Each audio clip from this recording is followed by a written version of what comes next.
Hello, good afternoon. Hope you're all well. Hop on, hop on. Closed unused applications. Okay, um, it's asking me to do something. Anyway, how are you doing? And just hop on. I am going live on my page here, my personal page, and I'm going to share it in my group. I think that's what I'm going to do. So hop on. Hope you're well. Coming in. Did you have a lovely weekend? It's Monday. Happy Monday, guys. Hope you're well. Uh, Happy Monday. Happy Monday. It started off with a really, really beautiful sunny sky, and just a second. I'm just doing this.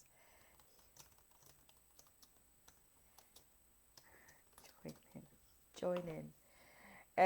Before I forget, and I'll put the link in later. The Happiness Festival, International Happiness Festival, is on the 19th of March, and do um, book your place because there's like lots and lots of people delivering interesting topics, and I am going to be there talking about it as well. And my topic is going to be on my topic is going to be on how to be kind to yourself when the world hasn't been kind to you. And I think a topic like this is just really, really relevant at the time. Um, so, hop on. Today is. I said I will talk to you about what is going on. I said I will talk to you about screen addiction, didn't I? So we're going to talk about um, social media and screen addiction. So we're going to talk about what is social media and screen addiction, what happens in the brain when that happens, and what happens in our body, and what can we do, what actions can we do. So that is what I am focusing on today. So hop on. I am Nisanka from Coaching with Nisanka, and you can find me on YouTube. Just put my name, Nisanka Wickramarachchi. That's a long name, isn't it?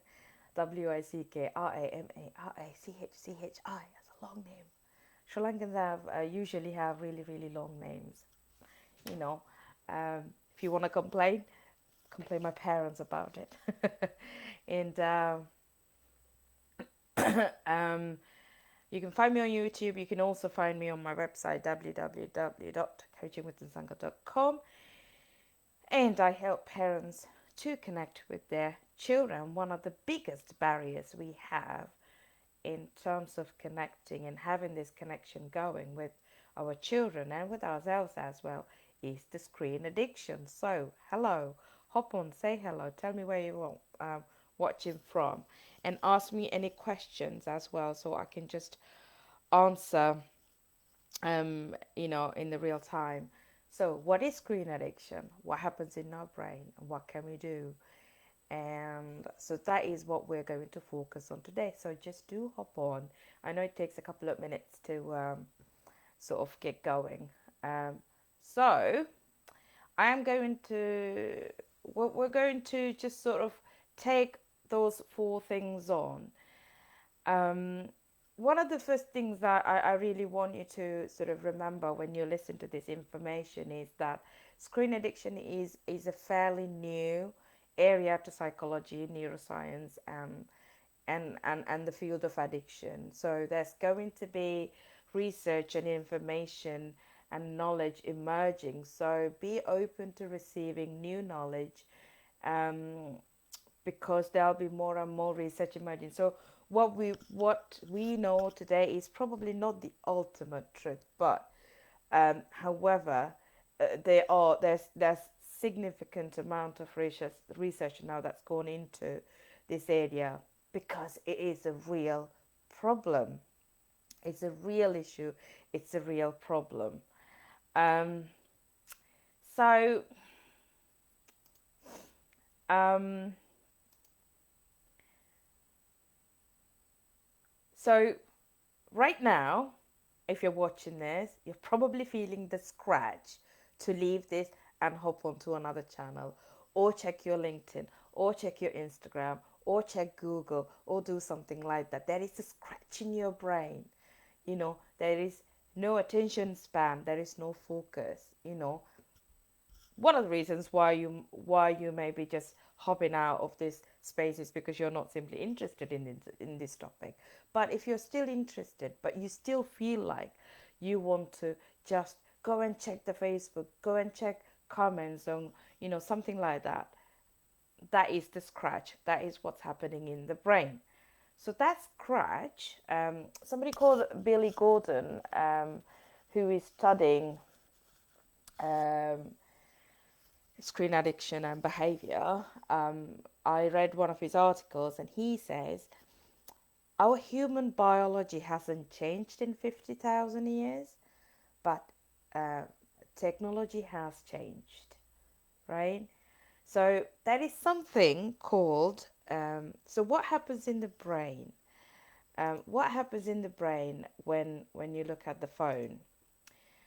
There's something called the ventral tegmental area, VTA, in your brain. What it does is it monitors social needs by releasing dopamine. For example, when you have a hug from a friend or from a parent or your partner, when you have a meaningful chat with somebody, when you get praised by somebody, when you feel acknowledged, when you win something, when you have that excitement, when you're going to go on a date and you have that excitement to see someone, there is a big release of dopamine in your brain, which is addictive, right? So this VTA in our brain, the ventral tegmental area in our brain, it monitors. So what happens when you use gaming or social media or things like that, or screen, is there's the like, there's the share, there's the little comment. It gives the VTA the signal or the perception that we are engaging in social interactions, right? The brain doesn't know the difference between the actual interaction, um, and the perception, the message that we're receiving. So it gives us a like, or likes or shares or comments or views, anything. It gives us the wrong idea that we are engaging or we are achieving social success, right? And this inspire a neurochemical deficit. And what happens when you don't is there's there's a big drop in that dopamine. Social media is not a real friend. It is not a friend that you can just hold on to. It is not a friend that you can have a meaningful connection with. It is not the hug. You cannot replace the power of a hug, a cuddle, using social media. And it's not really happening in our brain with social media. Okay? If you know Maslow's hierarchy of needs, the below two stratas, the stages, are the survival stages: food, shelter, safety. And the third one before self actualization, which is the highest, self of achievement, you have connection, human connection. And we have replaced human connection with social media. Okay? So we are increasingly becoming lonely in our own little world. So this ventral tegmental area in our brain, it cannot think. It only reads signals, and it reacts. That's why some of us waste hours and hours online arguing about things that we have no control over. It is one thing to express our views, um, to have an opinion. It is what it is. We have it, we live with it. And it is, in a way, a great platform for us to express our views. And I'm not talking about expressing our views and then taking the responsibility to walk away from it. And I'm talking about trolling and people who are just constantly on social media engaging in one argument after the other with people. What happens is when you're spending hours online doing things, it's because this, as humans, we have a natural fear of being cast out or face certain death. That's our evolutionary brain. That's our caveman brain, which we still have, you know. So we engage in social media because we feel fearful of being cast out. Okay? So when we don't have the real connections with real people in real life, we replace it with this social media screen, and and and then we feel fearful of being cast out. Okay? If you know, this is this is so damaging when you don't know how to take responsibility for your own mental health, and when you don't know what you're saying and what you're doing with social media. I don't know if you remember, few months ago, I actually stayed completely away from social media for like a long time, because I realized this is what I was doing on social media. I was getting more and more stressed, upset, and rather agitated, and constantly, looking at my phone. And I stayed away, and I broke that habit, and I came back. As soon as I came back, I realized, it's quite easy to go back into that, you know. But when I go on social media, I express something. I am aware that there's going to be comments. I am aware that there's going to be likes or dislikes, whatever it is. But I am aware how much I engage, how I engage. I'm also aware, and I'm equipped with tools and things that I can use to help myself break some of these habits. The question is, are you? Are you aware of what's happening in your brain, and are you aware of what exactly makes you want to stay on social media constantly scrolling? Are you aware what makes you want to keep scrolling on social media? Okay? Just ask those questions yourself. Um, just like reminding that our old brain, the cave brain, we can't think. So we can't distinguish actual threat from perceived threat. So one of the things that happens, and there is a massive issue, a significant contributory factor for rise in mental health issues in amongst teenagers.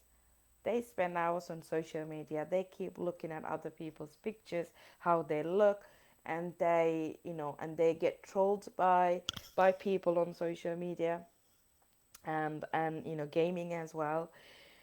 And what happens is, this is a perceived threat. What happens in the brain when you have a perceived threat? You go into fight, flight, or freeze response. That means there's our cells, we are going into protecting ourselves, right? um, so there's obviously naturally that chemical reaction taking place in the brain. Cortisol, the stress hormone, the adrenaline. And then what happens? We're sitting down on a couch scrolling. We're not burning excessive chemicals. That's happening, and they are being stored in our body as fat, and we become increasingly obese and addicted to things, and we become increasingly lonely. Social media, a phone, is not a friend that can hold you and comfort you and look after you. It isn't. Um, so, in other words, there's a void in us. There's a lot of negative chatter happening in our subconscious mind, and we turn to social media as one of the solutions. If you follow Gabriel Marte, and he has a very famous quote, addiction is not a problem, addiction is a solution to a problem. So it's worth asking ourselves the question, what void are we trying to fill in with screen?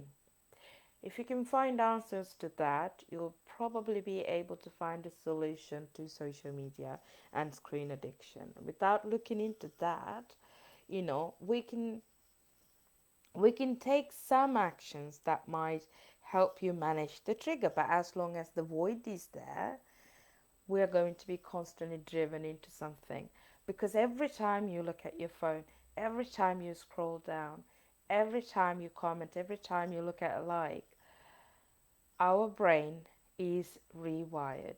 Every single time you do that, every single time your brain is rewired. What happens is our attention span gets shorter, and we lose our focus. And if our when our stress response is triggered, it shuts down the prefrontal cortex, which means our our focus and attention is destroyed, or is limited, um is shut down. So these are all happening. um Social media is not a problem, it's a solution to a deeper void. We've got to find out what that deeper void is. According to Stephen Kotler and Jamie Wheel in their book Stealing Fire, people use many methods to tune out the constant negative chatter in our DMN, in our brain. Some of they include drugs, extreme sports, mood altering prescriptions, therapy, gambling, etc., sex, etc., etc. And social media is one of them. Um, like I said, our brain is getting rewired by the media, by the screen that we consume. So we're becoming less able to focus on any tasks, and this puts us in a constant state of multitasking, leaving us little ability to focus. So, and also, have you ever noticed that if you've been on social media for a long time, and I've definitely noticed this myself, it drains you out of energy because you have no focus and you're in constant fight or flight response, the stress response. It consumes a lot of energy, so you're left feeling tired. You might be sitting on a couch, lying on a bed and scrolling down, but you're tired because your body is running a marathon. Actually, your body is running a sprint, right? uh, so there's three significant impact. Actually, one thing I forgot to say was the damage it does to our relationships. um, we cannot concentrate, we cannot connect with people. um, if you notice that even in a restaurant, you'll probably notice that people go to a restaurant, they have a little chit chat, a couple of minutes, and everybody just goes into their phones. They talk about, they just they stop talking to each other. This happens at home, you know.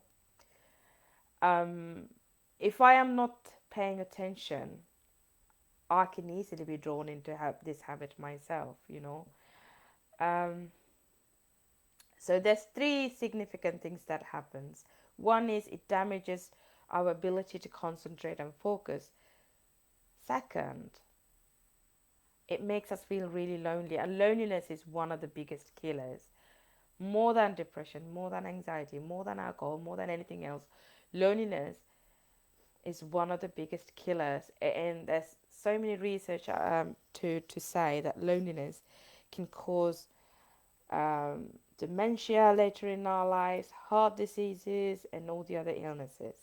You know, it stresses us out being on social media, like I said. And there's other things that we develop: depression and anxiety. We develop negative body image, and we develop unhealthy sleep patterns. And if you have teenagers, you know that they stay awake till really late, and they come back to school the following day feeling drained and tired, and they fall asleep in the classroom and unable to focus. These are all things that happens when we focus on when we have this addiction, social media addiction. We, it's a general addiction, and then we also then subject to cyberbullying, and we have fear of missing out. When everybody else is posting things, events, and things happening in their lives, we begin to question. There's this fear of missing out. Fear of missing out. Um, so I'm gonna share 4 things that you can do to tackle this. One is recognizing your urge to go to the phone or to the screen, game. Manage that trigger there and then. One of the things that you can do is to imagine something that you really, really hate, like touching or looking at, like vomit or poo or something. And then imagine your phone as that. So if you thought of vomit, and if you feel the urge to go to the phone, just pay attention and just imagine, oh, this is just a pile of vomit or something, right? And that will help you manage the trigger. As one of the tactics. It might not work for you, but you can try. And replace the void. What void is that? If you don't have a connection to yourself and you don't recognize what fulfills you, what makes you feel content, there's every possibility that you will pick one of these addictions. Like, it could be food, it could be sex, it could be social media, it could be gaming, it could be anything really. Taking excessive therapy as well. If you're constantly looking for therapy and there's no improvement in your life, these are all things that you can just take into consideration. So replace the void and learn to be in the flow. That means being in the present, being right here, right now. So you can learn to be in the present. So those are my thoughts today. And if any of you are struggling with social media addiction, screen addiction, we can definitely look into getting you better dopamine um, instead of getting dopamine from social media. Just do give me a shout, and I'll come back to you with another live another day. Let me know what you think, okay? Have a wonderful rest of the day. Take care. Bye bye.